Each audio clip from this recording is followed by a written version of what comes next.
years, for 150 years, every generation of Clevelanders have seen people come to make this their home. People, yes. People who leave their country, their families, their homes. They've left everything that they knew and loved to come to this city. Some came because they sought a brighter future for their children. Some came because they had to leave, facing war or persecution or some other horror which made their old lives unlivable. But no matter how they left their homes, when they got to Cleveland, they faced and overcame similar challenges, facing discrimination, poverty, and ultimately, with hard work, deepening Cleveland's cultural wealth and making substantial contributions to our communities. Even today, with the vibrant Hispanic population we have in Cleveland, Councilwoman Jasmine Santana is receiving racist hate mail at her home. This bigotry is abhorrent, and it is fueled by the rhetoric and policy coming from MAGA and Trump. Fuck Trump! Having seen firsthand, as I know you all have, the beauty that our immigrant neighbors bring and the great breadth of benefits they bring to our communities, I know we are all devastated by the Trump administration's aggressive actions against our friends, our co-workers, our classmates, and our neighbors. The raids on restaurants like Cilantro Taqueria and Barroco are a disgrace. They are attacks on pillars of our communities, and we must tell Trump and Elon, hands off our neighbors. Hands off our neighbors! Their goal is to make us feel less safe. Their goal is to make us scared to speak out, scared to resist. No but fear! We know what's coming. No we fear! know that we have to resist. We know because he told us. Trump is enacting Project 2025 agenda to terrorize and deport as many people of color as he possibly can. To list just a few things that he's doing, he is trying to revoke temporary protective status from hundreds of thousands of Venezuelans and Haitians and Ukrainians. He has filled ICE detention centers to capacity, a capacity in Ohio that has quadrupled in the last year. Trump has sent innocent people to inhumane prisons in El Salvador and in Guantanamo Bay. He has frozen refugee resettlement admissions and deployed the military to the border. Trump is using immigration as a wedge to destroy our constitutional rights, and we won't let him. The Lincoln-Riley Act, just passed by Congress, allows people to be deported without ever seeing a judge if they are accused of a crime as minor as shoplifting. Without any due process, without any presumption of innocence, without their day in court, they are deported, gone.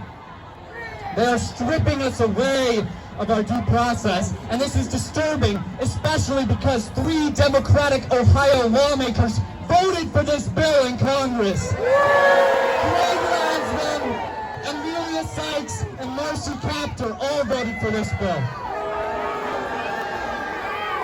Furthering this attack on our Constitution and our civil rights, Secretary of State Marco Rubio has revoked the green cards of 300 students and educators who expressed solidarity with Palestine. By attending protests or writing op-eds, several students at University of Cincinnati, Ohio State, Kent State have just been told in the last few days that their visas are also revoked for standing up for Palestine. Students and educators like Mahmoud Khalil, Ramesa Otok, and Badr Khansuri have been arrested by plainclothes ICE agents, disappeared into unmarked vans, and taken hundreds of miles away to ICE detention centers in Louisiana pending deportation.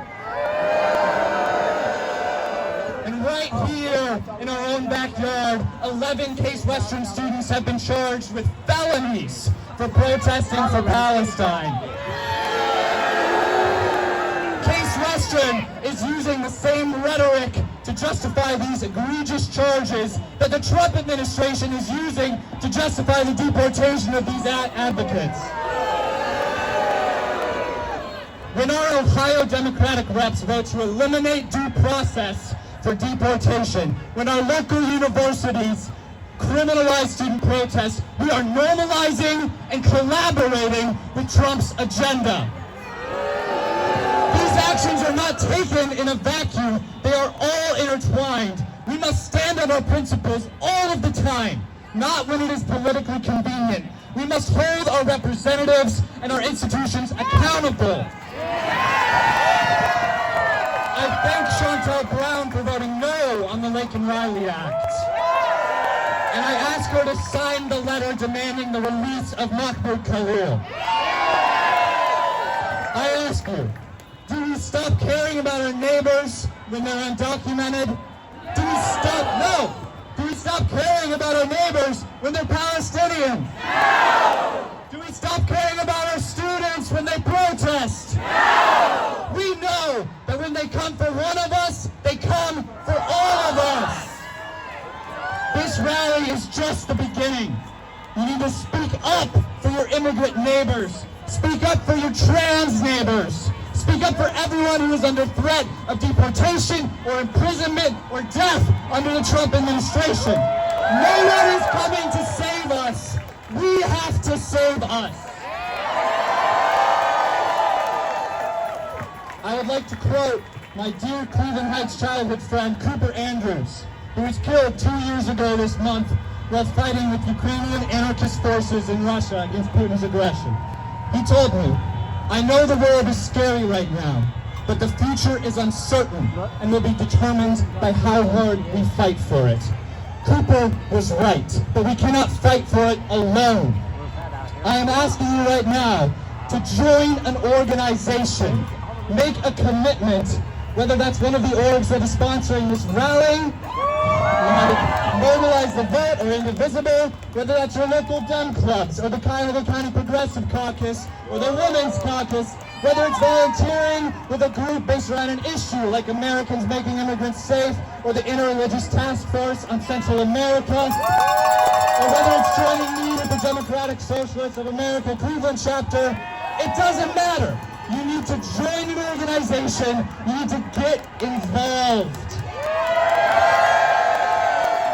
When we organize to keep our communities safe, we build bonds of trust that demagogues cannot break.